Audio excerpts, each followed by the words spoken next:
Hare Krishna. Om Gyanati Mirandasya Ginangina Shalkaya. Чакшура Милитамина, Тасмайши Гурве Намаха. Шри Читания Менобдам, Стапитаме на Бутале. Сеора Пакадама Хям Дедати Свападантикам. Вандехам Шикуру Шютапада Камалам, Шикуру Вямща, Шрупа Сагържтан Сахагна Рагунатан Витам, Тансадживам, Сдватим Савдутам Париджана, Сахитам Кришна Читания Девам, Ширада Кришна Падан Сахагна Лолита Шивишакан Витамща. He Krishna Karuna Sindhu Dina Bandhu Jagatpate Gopesha Gopika Kanta Radha Kanta Namostute Tapta Kanchana Gorange Radhe Vrindavaneshwari Vrisha Panusute Devi Pranamami Hari Priye. So today is the Vamanadeva's appearance day, and I will try to read something about Vamanadeva. Namam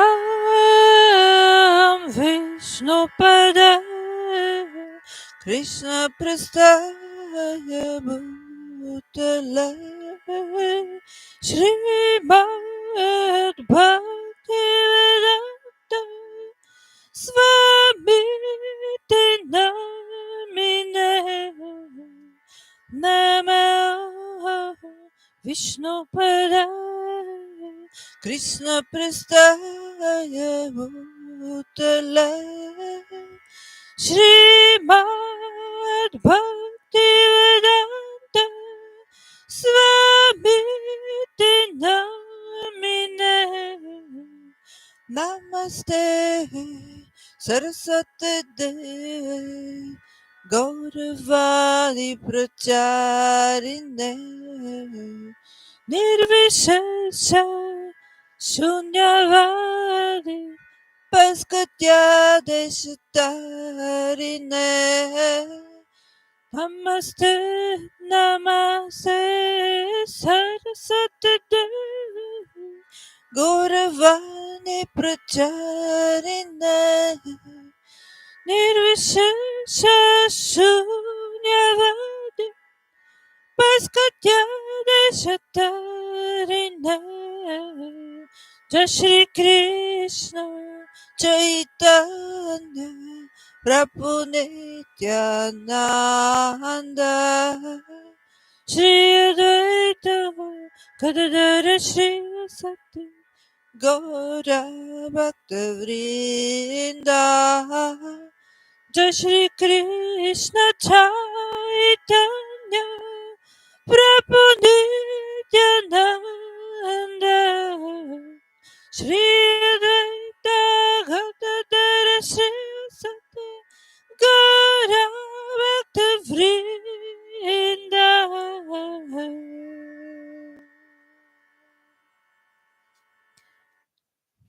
Now, sorry, I will just also... Yes, now I will try to sing a song about Vamanadeva. Just a moment.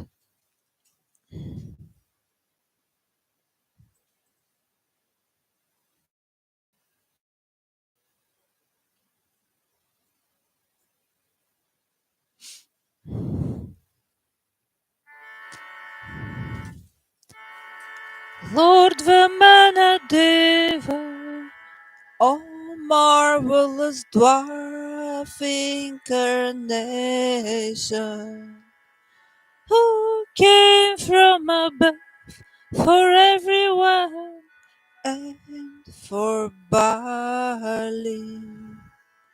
Your servant and love, your servant and love, your mother Aditi had borne you with lotus and with conch shell disc and club. Your lovely body is blackish. You are decorating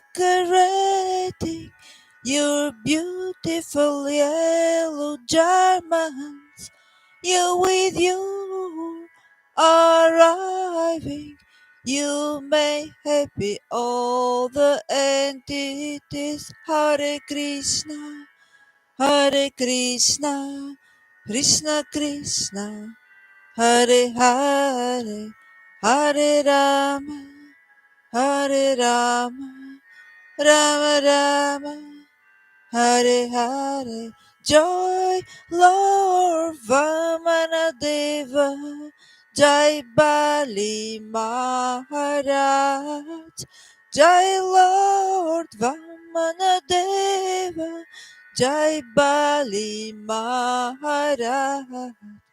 Hare Krishna, Hare Krishna, Krishna Krishna, Hare Hare, Hare Rama, Hare Rama, Rama Rama, Hare Hare, Hare Krishna, Hare Krishna, Krishna Krishna, Hare Hare, Hare Rama, Hare Rama, Rama Rama, Hare Hare.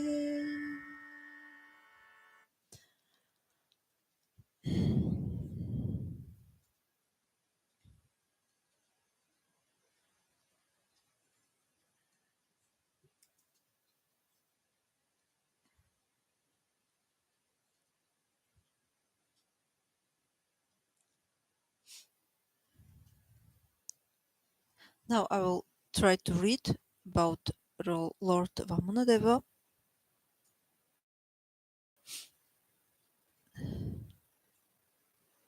Yes, it is here. Okay. Lord Vamanadeva, the dwarf incarnation.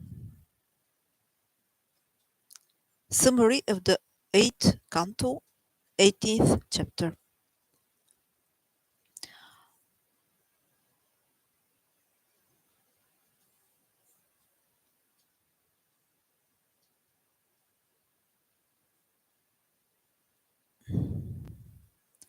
This chapter describes how Lord Vamanadeva appeared and how he went to the sacrificial arena of Maharaja Bali, who received him well and fulfilled his desire by offering him benedictions.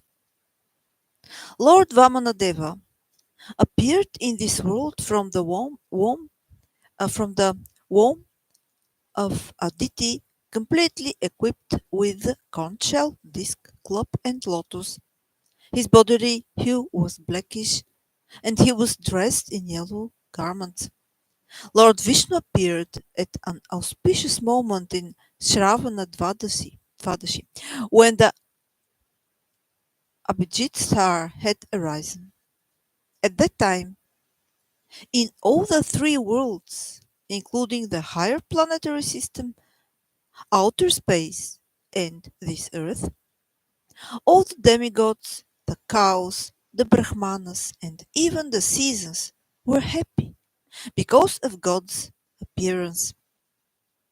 Therefore, this auspicious day is called Vijaya, when the Supreme Personality of Godhead, who has a Satchit Ananda body, appeared as the son of Kasyapa and Aditi. Both of his parents were very astonished. After his appearance, the Lord assumed the form of a dwarf, Vamana.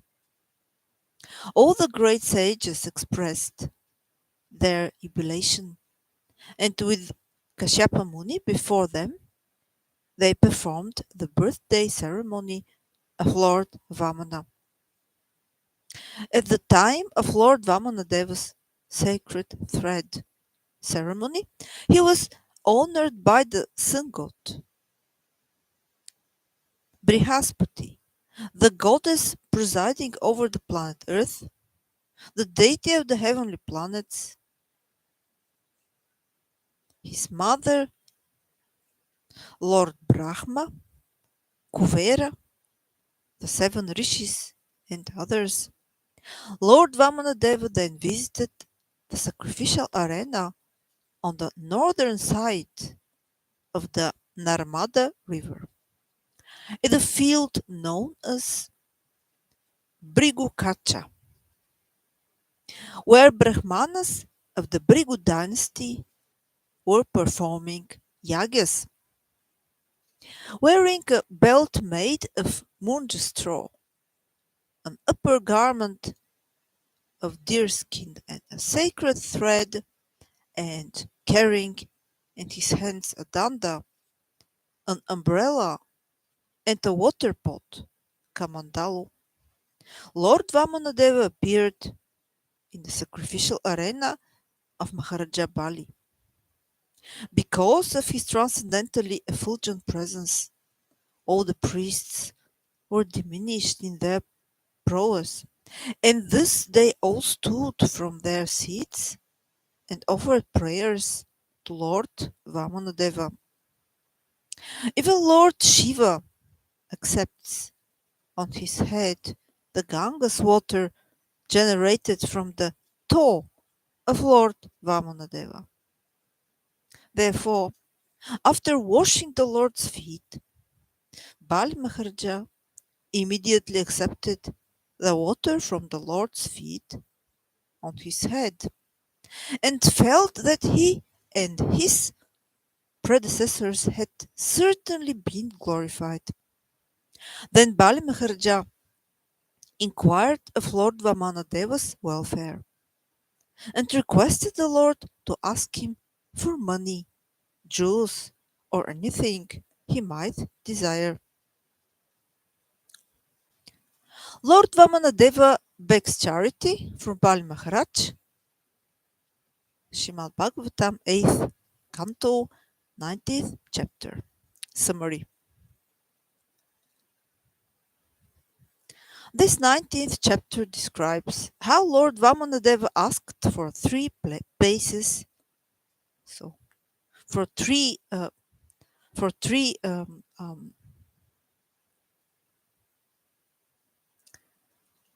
here it is written places. What is this word? I don't know. For three parts of land in charity. How Bali Maharaja agreed to his proposal, and how Sukracharya forbade Bali Maharaja to fulfill Lord Vamanadeva's request. When Bali Maharaja, thinking Vamanadeva to be the son of a Brahmana, told him to ask for anything he liked, Lord Vamanadeva praised Hiranyakashipu and Hiranyaksha for their heroic activities. And after this, praising the family in which Bali Maharaja had been born, he begged the king for three pieces of land. Bali Maharaja agreed to give this land in charity.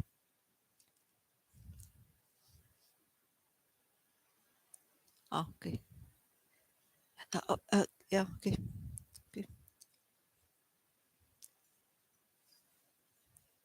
Bali Maharaja agreed to give this land in charity. This was very significant. But Sukracharya, who could understand that Vamanadeva was Vishnu, the friend of the demigods, forbade Bali Maharaja to give this land. Sukracharya advised Bali Maharaja to withdraw his promise. He explained that in subduing others, in joking, in responding to danger, in acting for the welfare of others, and so on, one could refuse to fulfill one's promise, and there would be no fault. By this philosophy, Sukracharya tried to dissuade Bali Maharaja from giving land to Lord Vamanadeva.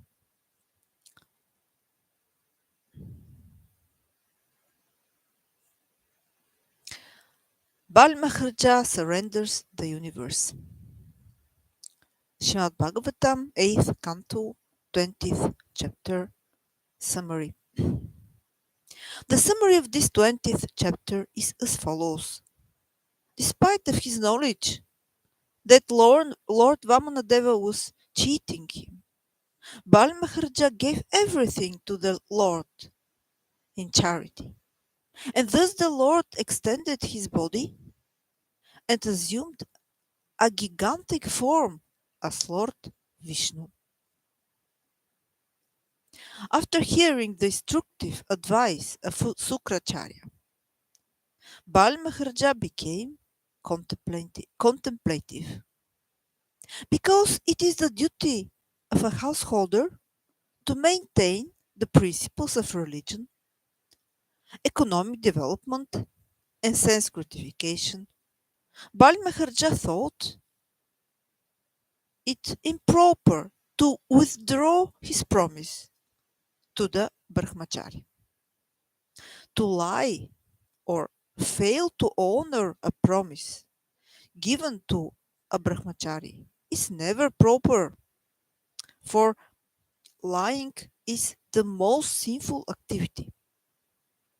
Everyone should be afraid of the sinful reactions to lying, for Mother Earth cannot even bear the weight of a sinful liar.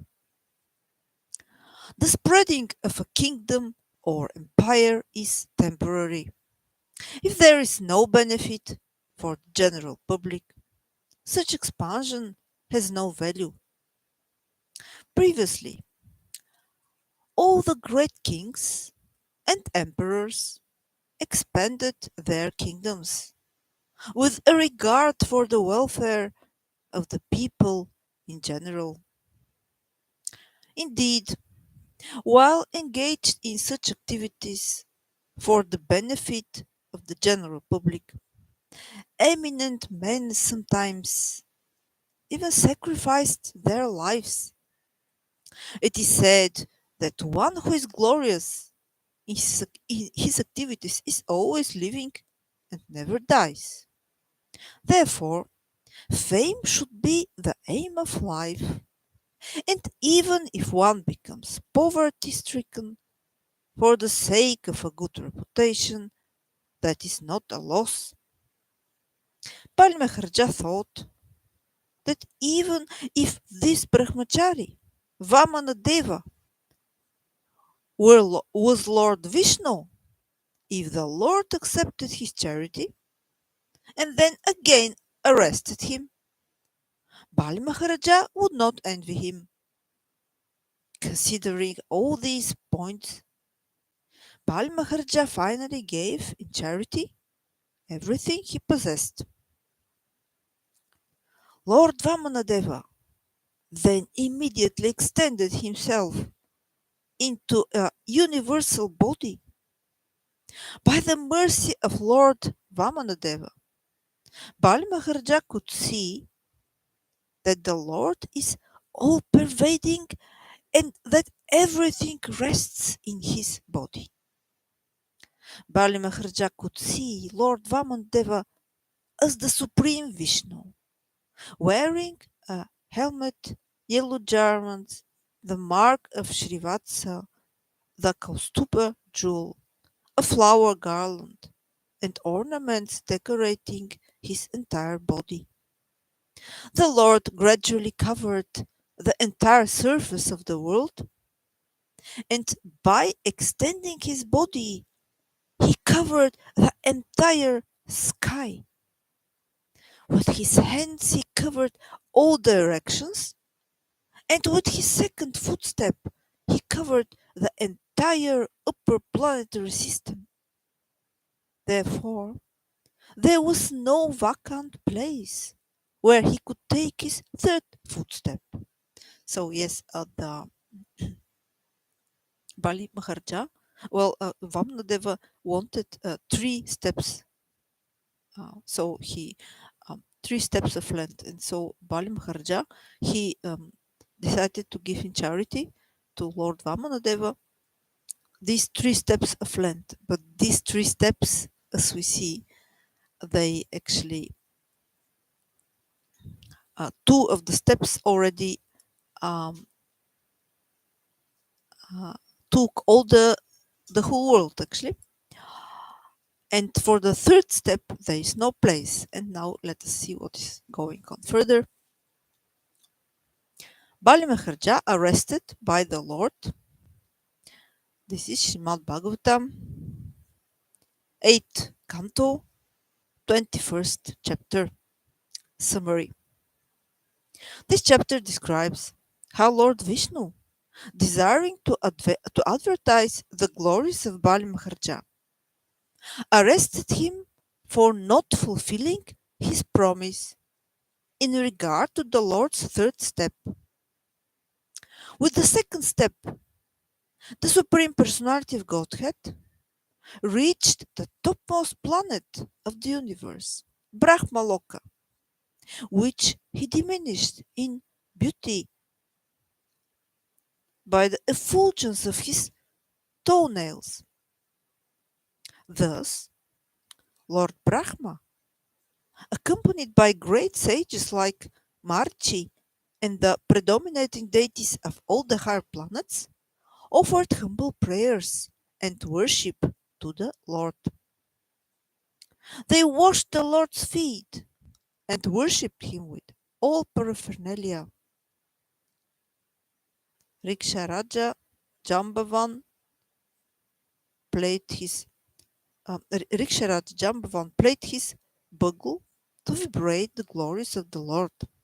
When Bali Maharaj was deprived of all his possessions, the demons were very angry, although Bali Maharaj warned them not to do so. They took up weapons against Lord Vishnu. All of them were defeated, however, by Lord Vishnu's eternal associates, and in accordance with Bali Maharaja's order, they all entered the lower planets of the universe. Understanding, understanding Lord Vishnu's purpose, Garuda, the carrier of Lord Vishnu, immediately arrested Bali Maharaja with the ropes of Varuna. When Bali Maharaja was thus reduced to a helpless position, Lord Vishnu asked him for the third step of land. Because Lord Vishnu appreciated Bali Maharaja's determination and integrity. When Bali Maharaja was unable to fulfill his promise, Lord Vishnu ascertained that the place for him would be the planet Sutala, which is better than the planets of heaven.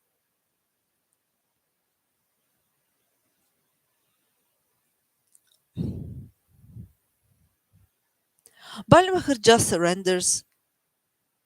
Bali Maharaja surrenders his. So the next part.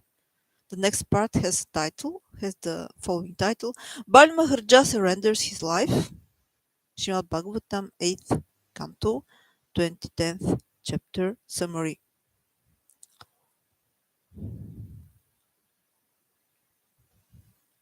The summary of this 22nd chapter is as follows. The Supreme Personality of Godhead was pleased by the behavior of Bali Maharaja. Thus the Lord placed him on the planet Sutala, and there, after bestowing benedictions upon him, the Lord agreed to become his doorman. Bali Maharaja was extremely truthful. Being unable to keep his promise, he was very much afraid, for he knew that one who has deviated from truthfulness is insignificant in the eyes of society. An exalted person can suffer the consequences of hellish life, but he is very much afraid of being defamed for deviation from the truth. Bali Maharaj agreed with great pleasure to accept the punishment awarded him by the Supreme Personality of Godhead. In Bali Maharaja's dynasty, there were many Asuras, demons, who, because of their enmity toward Vishnu, had achieved a destination more exalted than that of many mystic yogis. Bali Maharaja specifically remembered the determination of Prahlad Maharaja in devotional service. Considering all these points, he decided to give his head in charity as the place for Vishnu's third step. Bal Maharaja also considered how great personalities give up their family, relationships, and material possessions to satisfy the Supreme Personality of Godhead. Indeed, they sometimes even sacrifice their lives for the satisfaction of the Lord, just to become his personal servants. Accordingly, by following in the footsteps of previous acharyas and devotees, Bali Maharaja perceived himself successful. While Bali Maharaja, having been arrested by the ropes of Varuna, when tied, he was tied with the ropes, was offering prayers to the Lord, his grandfather Prahlad Maharaja. His grandfather Prahlad Maharaja appeared there and described how the Supreme Personality of Godhead had delivered Bali Maharaja by taking his possessions in a tricky way. While Prahlada Maharaja was present, Lord Brahma and Bali's wife, Vidyavali, described the supremacy of the Supreme Lord. Since Bali Maharaja had given everything to the Lord, they prayed for his release. The Lord then described how a non-devotee's possession of wealth is a danger, whereas a devotee's opulence is a benediction from the Lord. Then, being pleased with Bali Maharaja, the Supreme Lord offered his disc to protect Bali Maharaja and promised to remain with him.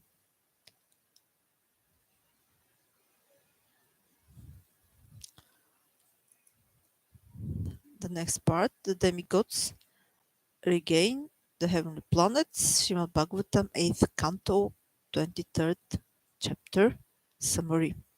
This chapter describes how Bali Maharaja, along with his grandfather Prahlad Maharaja, entered the planet Sutala, and how the Supreme Personality of Godhead allowed Indra to re-enter the heavenly planet.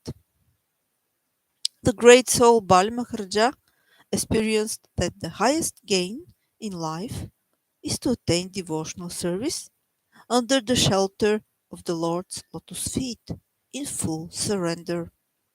Being fixed in his conclusion, his heart full of ecstatic devotion, and his eyes full of tears, he offered obeisances to the personality of Godhead, and then, with his associates, entered the planet known as Sutala. Thus the Supreme Personality of Godhead satisfied the desire of Aditi and reinstalled Lord Indra. Prahlada Maharaja, being aware of Bali's release from arrest, then described the transcendental pastimes of the Supreme Personality of Godhead in this material world. Prahlada Maharaja praised the Supreme Lord for creating the material world, for being equal to everyone, and for being extremely liberal to the devotees, just like a desired tree. Indeed, Prahlad Maharaja said that the Lord's kind that the Lord is kind, not only to his devotees, but also to the demons. In this way, he described the unlimited, causeless mercy of the Supreme Personality of Godhead. Then, with folded hands, he offered his respectful obeisances unto the Lord, and after circumambulating the Lord, he also entered the planet Sutala in accordance with the Lord's order. The Lord then ordered Sukracharya to describe Bali Maharaja's faults and discrepancies in executing the sacrificial ceremony. Sukracharya became free from the fruitive actions by chanting the holy name of the Lord, and he explained how chanting can diminish all the faults of the conditioned soul. He then completed Bali Maharaj's sacrificial ceremony. All the great saintly persons accepted Lord Vamanadeva as the benefactor of Lord Indra because he had returned Indra to his heavenly planet. They accepted the Supreme Personality of Godhead as the maintainer of all the affairs of the universe. Being very happy, Indra, along with his associates, placed Vamanadeva before him and re-entered the heavenly planet with their airplane. Having seen the wonderful activities of Lord Vishnu in the sacrificial arena of Bali Maharaj, all the demigods, saintly persons, Pitas, Bhutas, and Sitas glorified the Lord again and again. The chapter concludes by saying that the most auspicious function of the conditioned soul is to chant and hear about about the glorious activities of Lord Vishnu.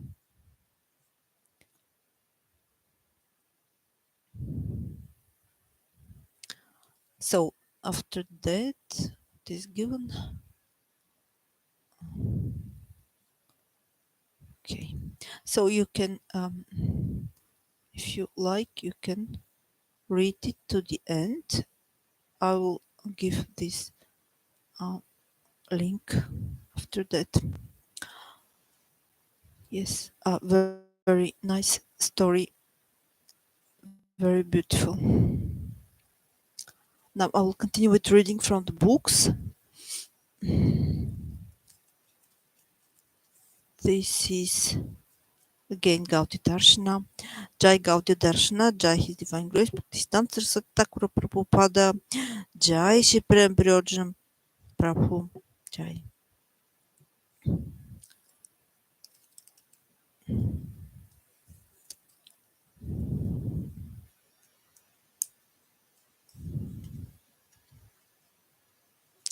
So,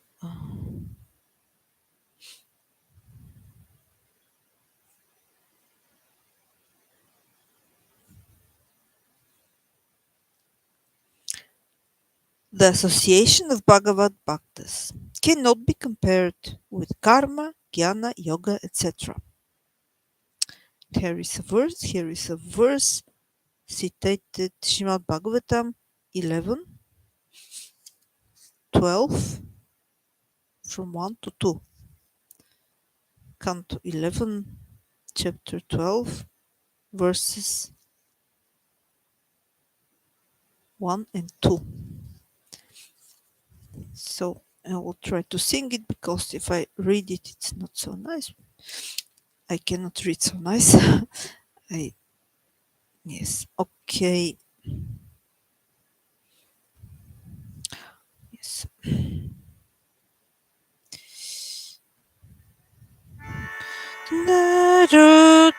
Narudayati manyoru nasankhyan dhammaevacha nasvadhyastapastya nishtabhutam dadakshina.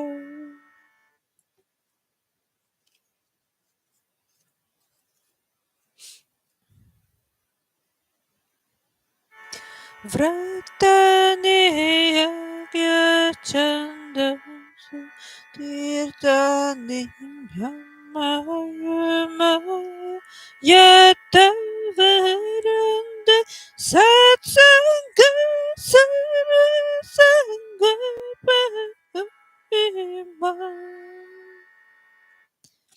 Srimad Bhagavatam 11:12 from 1 and 2. Translation.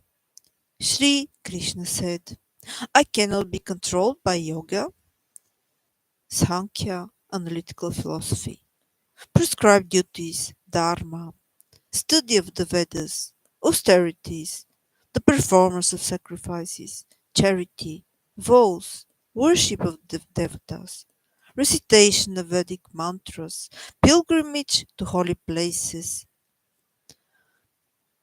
purificatory observances, and restraints, as I am controlled by Sadhu Sangha, the association of saints, which shatters unlimited internal and external attachments. Futility of the self-elevationists, Arohavadis, endeavors and methods. What can we attain by being absorbed in study while residing in Gurukula, engaging in refuting opposite views, and being absorbed in the practice of yoga? If enemies such as lust and anger attack us before we become perfect in yoga practice, then what kind of cherished desire will be attained? If we go to the jungle to tear branches and cut wood, but a tiger attacks us, then we will not be able to cut more wood, and we will not be able to kill the tiger. Rather, the tiger's claws will kill us. If you are dying and you call out to the doctor, when the doctor comes, what will he do? If the tiger of lust and anger arise before you are infused with Dharma Mega Samadhi in the form of restrained Sita Vrittis, by the methods of pranayama such as Rechaka, Puraka, Kumbhaka, then what auspiciousness will such yoga samadhi do for us? Among all the many paths in this world, such as yoga, vows, and austerities, there is no goal or attainment. Even those who traverse their paths universally accepts this point. In contrast, bhakti, which is the Atma Vritti, is both the method and the goal, the process sadhana and the attainment and the attainment sadhya. Therefore, on the path of bhakti, to whatever extent progress is made, to that extent it is auspicious. On progressing to completion, there is complete auspiciousness. Paths such as yoga, which are devoid of bhakti, are not like this. When one falls from other paths, the pigeon has flown and again yes, pigeon has flown and again you have to catch it in your hands. This is all experimental Arohavada. When one experiment fails, you have to make a new experiment again. One can pass his whole life. Can pass his whole life repeatedly making experiments in this way. While cutting a branch, one can be killed by the claws of a tiger. Then the goal, Prayojana, of attaining peace by killing the tiger on the strength of the method Abhidheya of preparing a stick will not be accomplished. Sri Sundara and Gaudiya Darsana never accept methods of sadhana arising from this type of Abhignatavada of the Aruhavadis.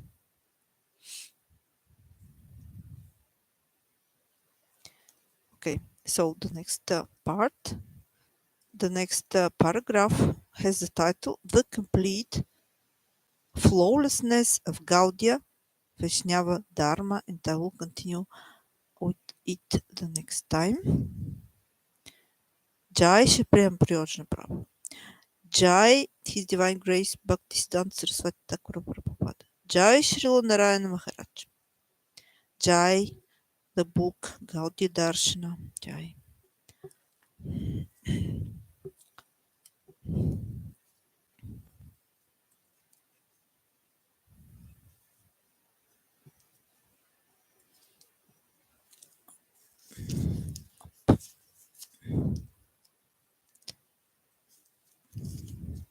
The next book is the Gayatri book.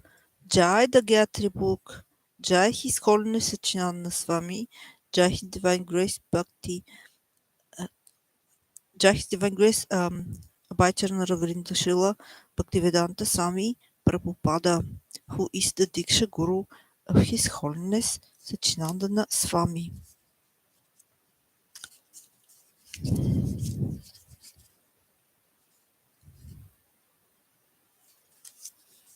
Okay.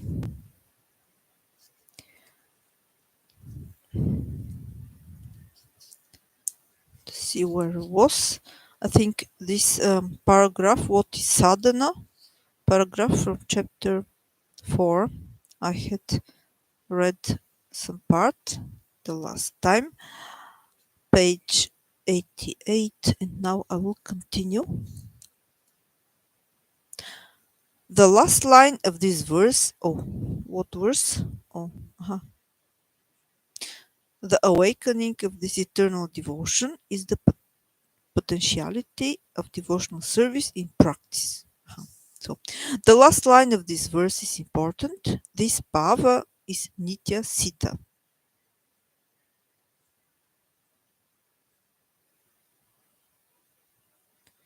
Okay, I have to again try to sing the verse.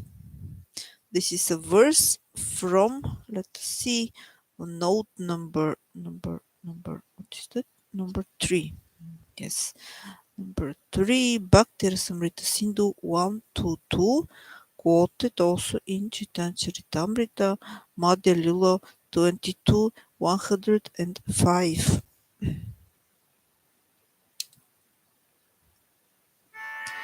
Kriti Satya Bhavit Satya Bhavasa Sadhana Nitya Siddhasya Bhavasya Prakatya Sadyata. Translation. When transcendental devotional service, by which love for Krishna, bhava, is attained, is executed by the senses, it is called sadhana bhakti. Such devotion eternally exists within the heart of every living entity. The awakening of this eternal devotion is the potentiality of devotional service in practice. The last line of this verse is important. This bhava is nitya siddha, eternally perfected, and it is waiting in a dormant state in the living entity's heart, hridi. The awakening, prakatyam, of this love is the potentiality, potentiality, sadhyata of sadhana bhakti. In other words, the attainment of love of God by practicing sadhana is a natural process for the conditioned soul. It is not an artificial imposition. Rather, it is an immanent aspect of the jiva's eternal, constitutional nature. Śrīla Prabhupāda, of course, here it is mean, His Divine Grace, Abhayacharana Vrnda Śrīla Bhaktisiddhānta Swami Prabhupāda gives an illustrating example. This practice is not for developing something artificial. For example, a child learns or practices to walk. This walking is not unnatural. The walking capacity is there originally in the child. And simply by a little practice, the child walks very nicely. Similarly, devotional service to the Supreme Lord is the natural instinct of every living entity. This consciousness, though lying dormant in those who are materially contaminated, is found in every living entity. And when purified, this is called Krishna consciousness. Here is a note number 4. Yes, this is from Nectar of Devotion, chapter 2.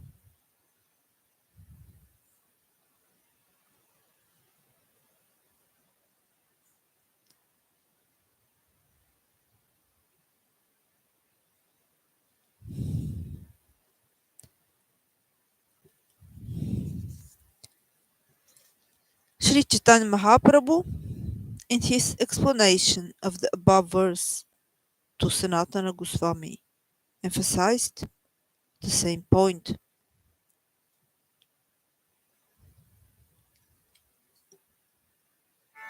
Nitya Sita Krishna Prema Satya Kapunaya Shravanante Shodachite Karaye Uddhara.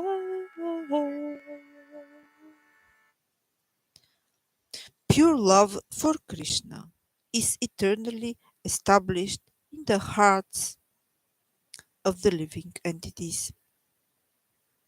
It is not something to be gained from another source. When the heart is purified by hearing and chanting, this love naturally awakens. Note number 5. Charitamrita, Madhya Lila 22:107. Hearing and chanting are the main angas or limbs of bhakti sadhana. They purify the devotee's heart and enable them to receive the manifestation of the Lord's Hladini Shakti, pleasure-giving potency, and Chit Shakti, knowledge-giving potency. Then the devotees develop bhava, which leads to Prema, the sadhaka's ultimate goal.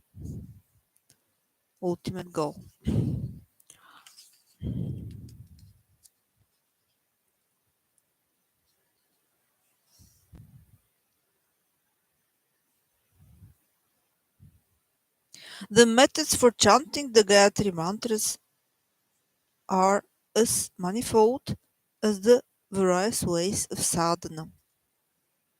The following rules and recommendations will help the practitioner derive maximum benefit from chanting the mantras. We have divided them into external rules, methods, and internal aspects, mental attitudes. We are aware that it may not be possible to observe all of them at all times and in all places. Nevertheless, it is good to know these rules and recommendations and to apply them whenever and wherever possible. Spiritual life is an individual process. What works for one person might not work for others. We would like to encourage the readers to find their own preferences or emphasis while at the same time maintaining the essential practices that apply to everyone. The next paragraph, the next part from chapter 4 is part 3.3, basic types of Pancharatrika mantras. And here are given different types of Pancharatrika mantras like Dhyana mantras, Bija mantras, Mula mantras, Stutis stotras, Pranatma mantras, Gayatri mantras.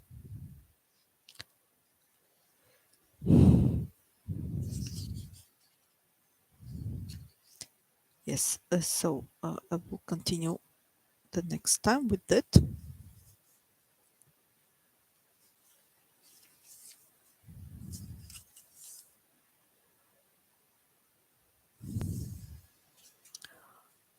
Okay, now I'll continue with the next book.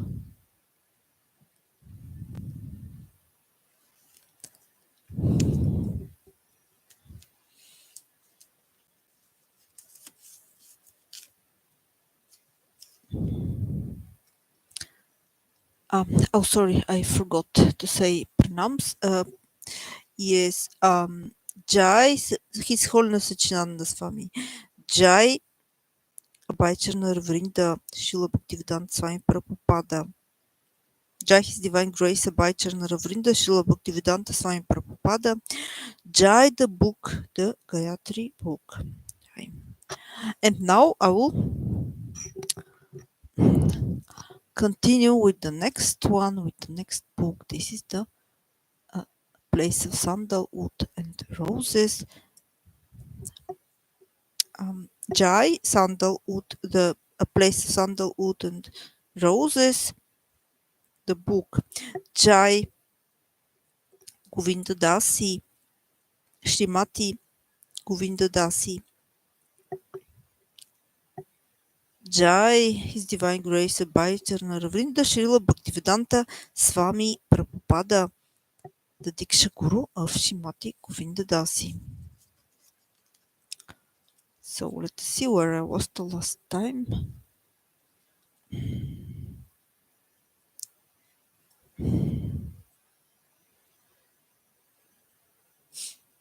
Yes, okay. So she is describing how she visited Europe and now she's describing her visit in Italy. Michelangelo. Michelangelo had long been her artistic hero. Michelangelo had long been her artistic hero. So she spent days in Rome admiring his sculptures.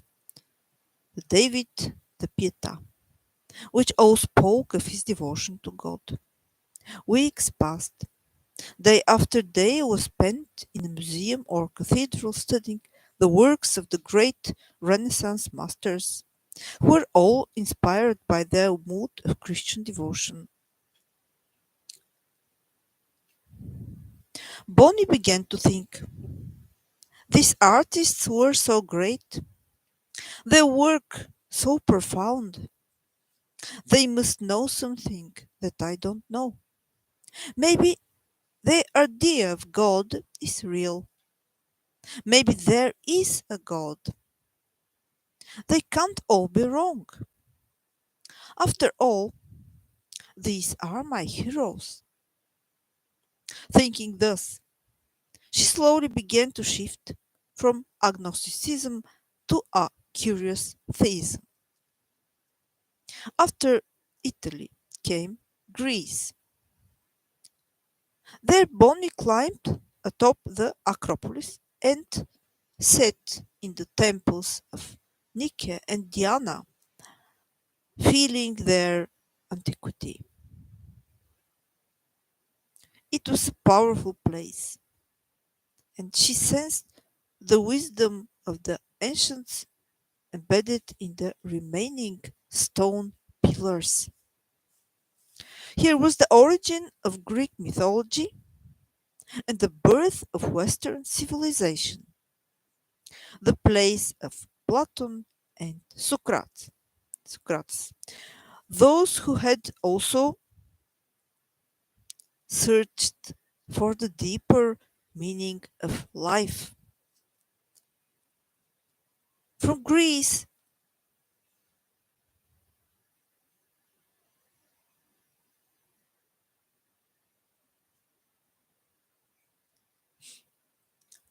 she traveled to Istanbul with its towering mosques. Bonnie sat in the famous Blue Mosque and marveled at the vast open arches, intricately tiled, the complex and beautiful mosaic designs. Echoes of prayer, chants filled the vast empty space beneath the vaulted ceiling, reminiscent of medieval times. The contrast with the cathedrals in Europe was stark. The churches and cathedrals of Italy, France, and England are decorated with beautiful art in the form of sculptures, paintings, and frescoes. The ceilings of the Sistine Chapel are alive with depictions of angelic beings in the form of a creator god. Stations of the cross in every cathedral are depicted in sparkling stained glass windows that splash bright beams of color into the sanctum. Artists like Michelangelo spent years of their lives embellishing these European monuments to God. They are a feast for the eyes of an artist, and Bonnie had relished weeks of imbibing the religious artistry that remains as an important part of the history of Europe. How different is this monument to God, Bonnie um, Moses? There are no paintings, no sculptures, no colorful stained glass windows, only vast spaces decorated with intricate mosaic designs and filled with a kind of peace and emptiness.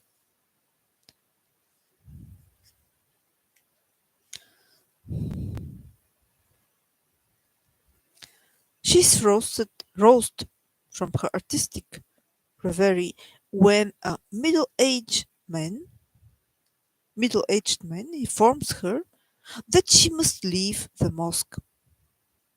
Due to the language barrier, she is unsure if it is because of a meeting, pending prayer meeting, or if he is complaining about her attire.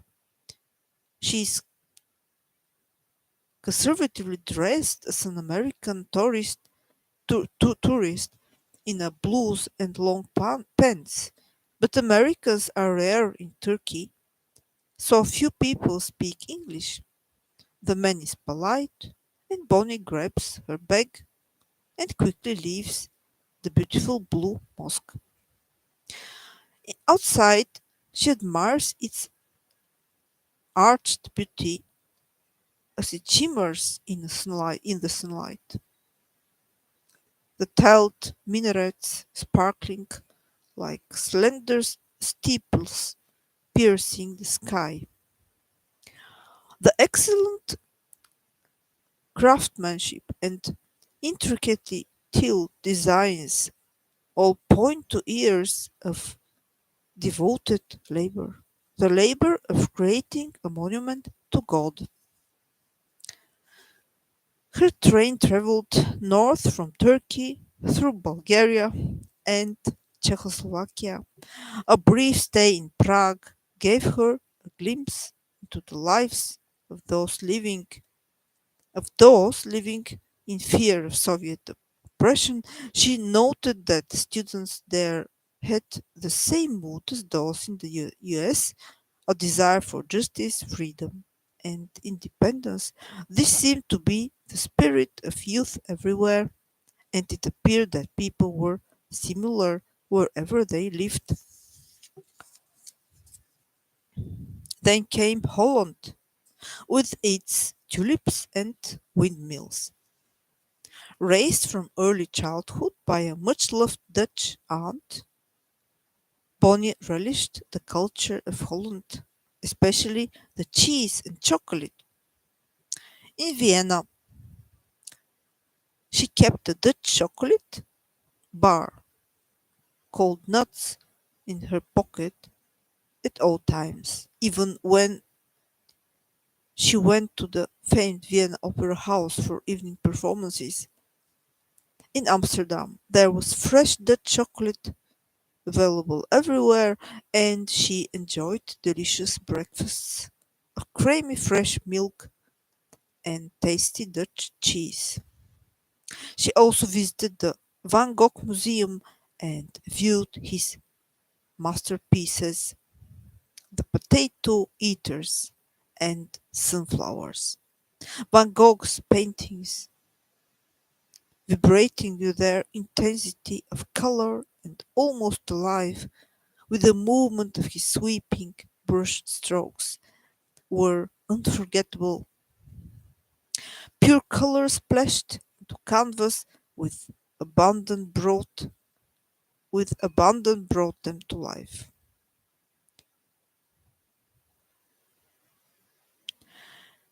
Pure color splashed onto canvas with abandon brought them to life. Yet these paintings revealed a mind perhaps troubled by the same questions that haunted Bonnie. The gaunt expression in the eyes of the potato eater spoke of poverty and the misery of human existence. Bonnie did not feel the same connection to spirit that she felt while viewing the Renaissance works. Instead, she perceived a troubled mind stoked by visions of the sorrows of life. Then came Germany, Berlin, and the wall. Bonnie crossed over to East Berlin and saw the ruins of war, the grey on grey landscape. She saw the blank-faced people who walked solemnly here and there, looking like fading black and white photos. She spent hours at the wall reading the death um, epithets of those who were shot and killed while trying to escape. This darkness left its mark and seared her mind. She was reminded of the cruelty of man and the war crimes, oppression, and the putrid stench of hate. Winter was coming. The sadness of Berlin left her depressed, and she felt the need to go home. So she returned to Paris and booked a flight back to New York. While waiting for her flight, she spent more time in the Louvre. She also visited the Museum of Rodin, the famous French sculptor. There she viewed the famous Kiss and other classical works. Among the beautiful formed bodies of youth wrapped around one another in various erotic postures, was one sculpture entitled The Old Courtesan. It was a nude, but this was an old woman, bent over, wrinkled, and seemingly morose. Bonnie read about this sculpture, which was so different from all the others. The old courtesan was a formerly gorgeous French woman, favored by all who had enjoyed a life of pleasure. Now she had become withered and bereft of all beauty, a lonely old woman. Rodin's statement struck home. Bonnie began to contemplate the ephemeral nature of youth and beauty. Like a vapor, it escapes in time. Her own mortality faced her squarely. Society classified her as young, pretty, and privileged. Yet she too would become old and withered. Bonnie purchased a photo of the sculpture to take with her as a reminder. The next part, the next paragraph is called Frustration, Chapter 5. Um, um, yes, in Texas, uh, it is uh, it is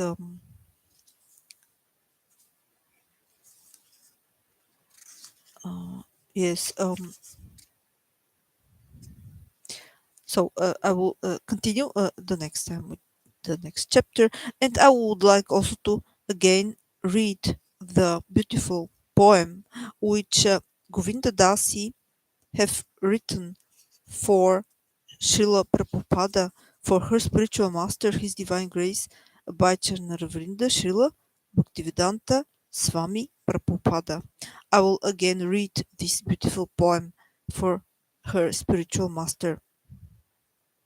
Your room was my whole world, galaxy center of the universe, and you were all the people. There was no one but you in my world, shining as the evening wishing star. You were everyone and everything to me. Very beautiful. And I will continue the next time with chapter 5 of her book, uh, A Place of Sandalwood and Roses. Jai His Divine Grace Abhay Charanarvinda Srila Bhaktivedanta Swami Prabhupada Jai Shrimati Govinda Dasi Jai the book A Place of Sandalwood and Roses.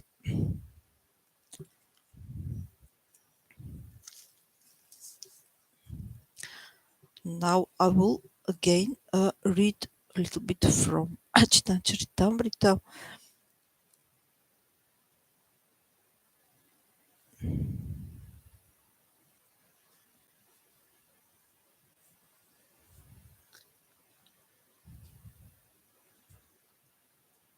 So the next verse is Chaitanya Charitamrita of Srila Krishnadas Kaviraj Goswami Madhya Lila, chapter 8, verse 85. Translation and explanations from His Divine Grace by Jahnava Vrnda Śrīla Bhaktisiddhānta Swami Prabhupāda.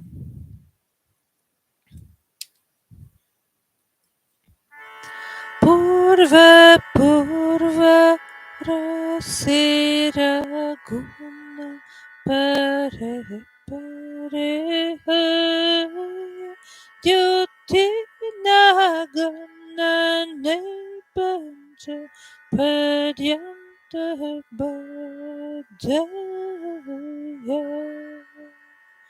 Translation. There is a gradual order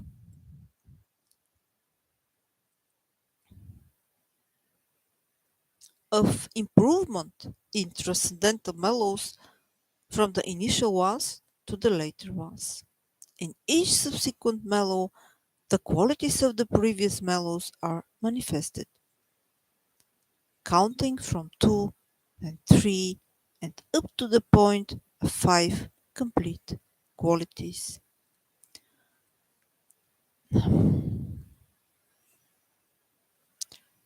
So, next verse.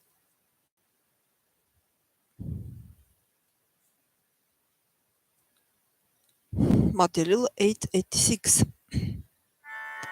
Gunadike sadadike bade pratihirasya santadasya sarkyavatsalira guna mahaduradevasya.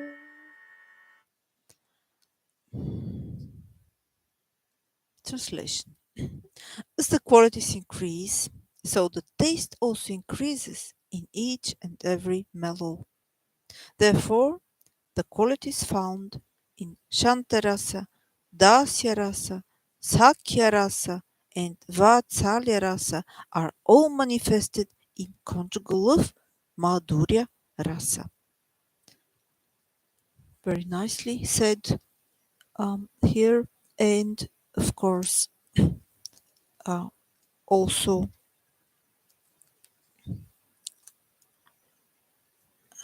this Madhurya Rasa is also, for example,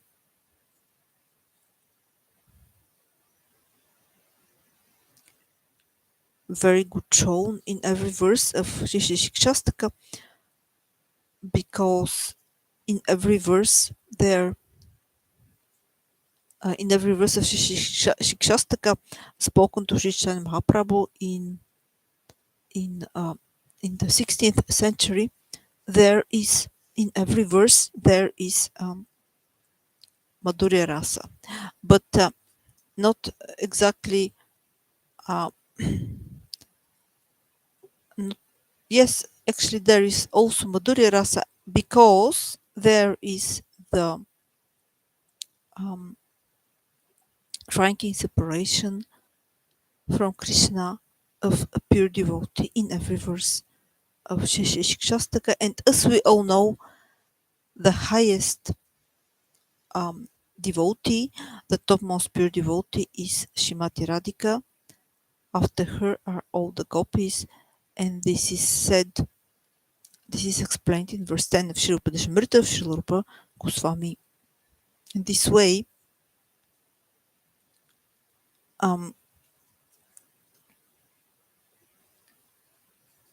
Madhurya Rasa is also expressed in every verse of Shikshastaka,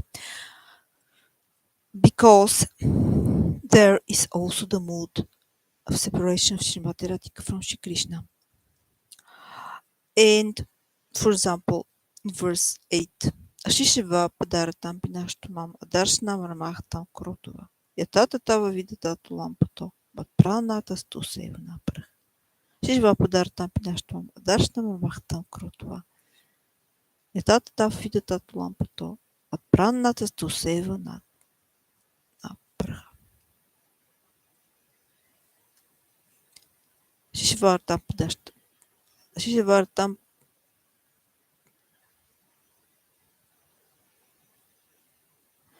Shishva Padartam Pinashtam Adashna Mahtam Krutva. Yatata Tav Vidatat Lampato Mapranatas tu Sevana Paraha. Mapranatas tu Sevana Paraha. O my Lord, you are my Prananath, you are the Lord of my living heirs, the Lord of my life. Matpranatas tu Sevana Paraha. You will always remain my only Lord. Yatata Yatata sorry. Yes. Tata tava vida tatu lampato. You can do whatever you want, oh my lord. Шишварта. Шишвапада Tampinashtvam Darshanam Kurtva. You can embrace me and make me the most happiest one, or um, you can break my heart by not being present before me. But you can do whatever you want, oh my lord. You are my prananath. You are the lord of my prana, the lord of my living earth, the lord of my life, and you will always remain my only lord. You see what undescribable, beautiful love is that, and selfless, and very high level, actually the highest level love, the highest love in all the worlds, Madanakya Mahabhava, the love of Srimati Radhika to Shri Krishna is described here. Very selfless, very beautiful, and um, uh, uh, and uh, very actually the highest love in all the worlds. Yes. So in this way we can say that actually there is described also Madhurya Rasa, the love, um, the love to the Lord, the conjugal love to the Lord.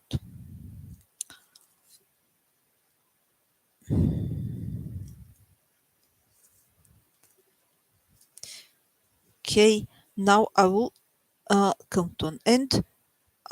Just a moment. I want to again try to sing the Namaste Nrsimhaya mantra song.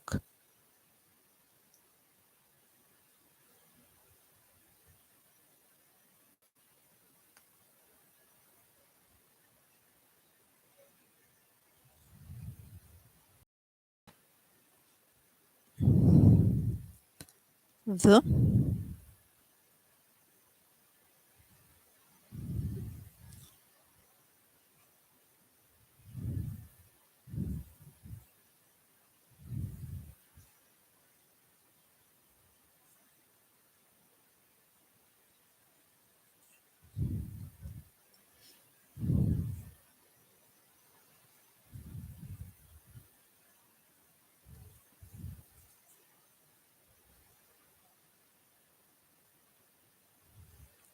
Shri Nrsimha Stuti.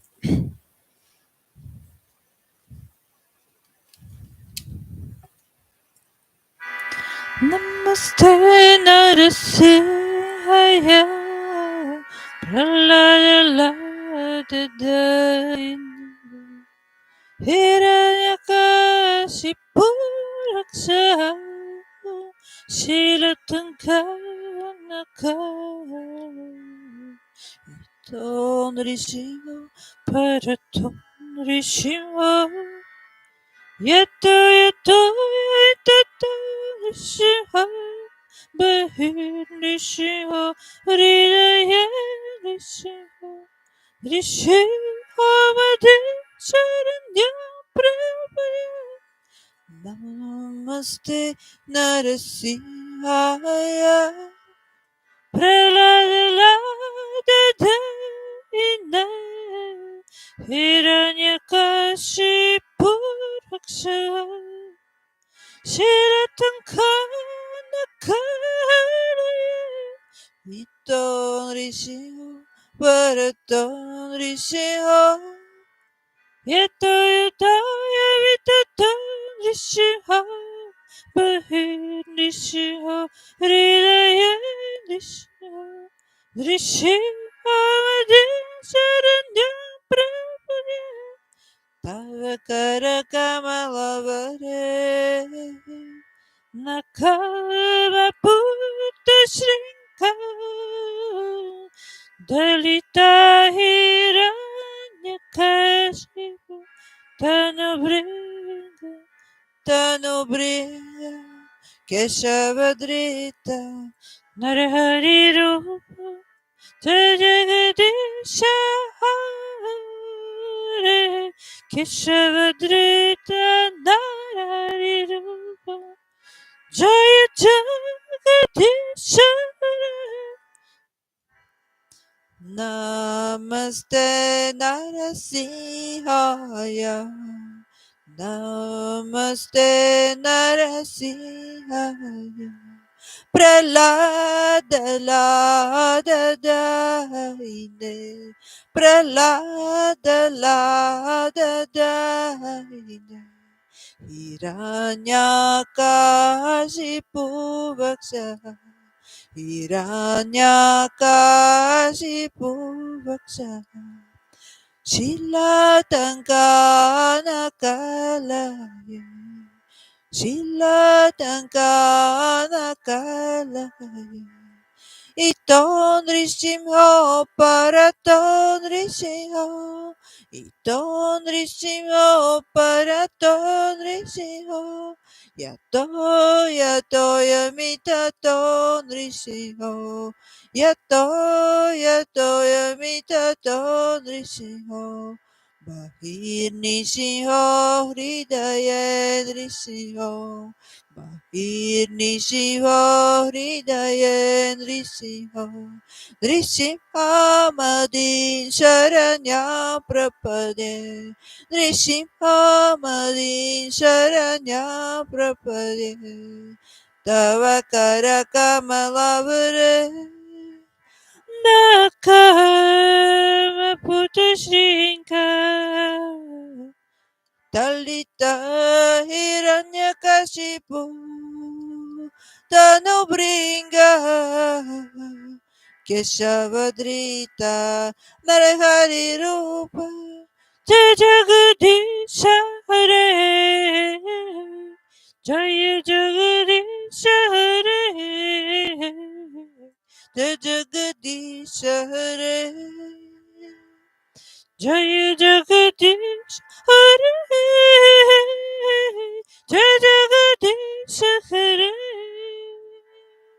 Shri Simha Janri Simha Jaya Janri Simha Dev Prahlodesha Jaya Bhakta Mukha Padma Bringa Shri Simha Janri Simha Jaya Janri Simha Dev Prahlodesha Jaya Bhakta Mukha Padma Bringa Shri Simha Janri Simha Jaya Janri Simha Dev Prahlodesha Jaya Bhakta Mukha Padma Bringa Shri Simha Janri Sim Jaya Janri Simha Dev Prahlodesha Jaya Bhakta Mukha Padma Bringa.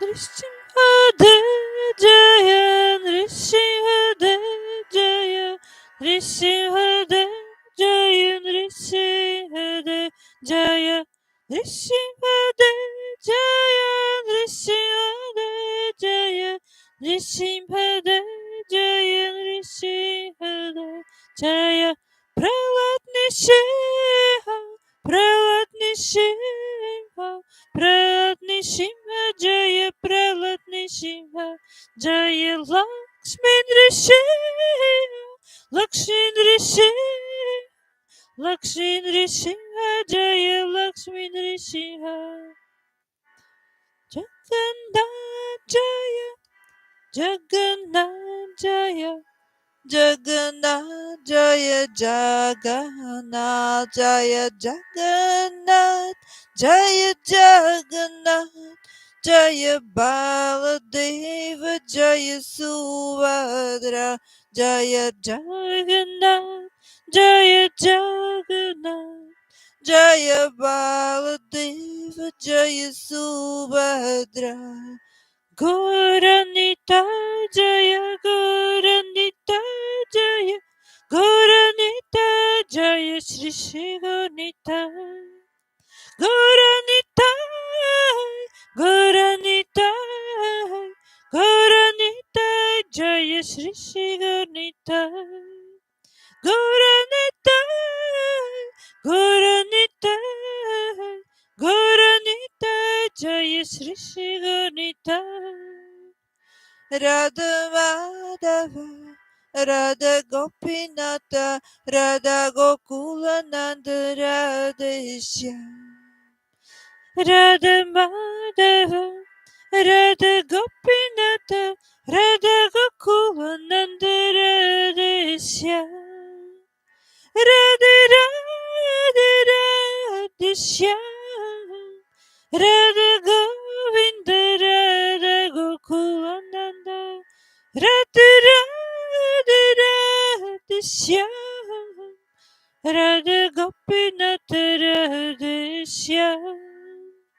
Gurudeva Jaya Gurudeva, Gurudeva Jaya Gurudeva, Prabhupada Jaya, Prabhupada Jaya, Prabhupada Śrīla Prabhupada. Prabhupāda Jaya, Prabhupāda Jaya, Prabhupada Śrīla Prabhupada. Thank you so much for your attention. Yes, if I try to say something on Vedic literature or Vedic poetry or comments on Vedic literature and Vedic poetry and Vedic books, you should know I'm not qualified on such topics, so I'm not trying to instruct anybody. I'm just only trying to understand those topics myself. Of course, I have to understand. I have to try to understand the Vedic literature and Vedic topics under the guidance of teachers, under the guidance of Diksha Guru and Shiksha Gurus, all of you who are devotees, Vaishnavas in Raganuga Bhakti, and especially those in Rupanuga Bhakti. You are all my gurus. Yes, my Shiksha Gurus. Dandavat, pranam to all of you. Vanchakalpatarupascha kripasnukhpeva patitanam pavanebhyo vaishnavebhyo namo namaha. Hare Krishna. Thank you so much for your attention.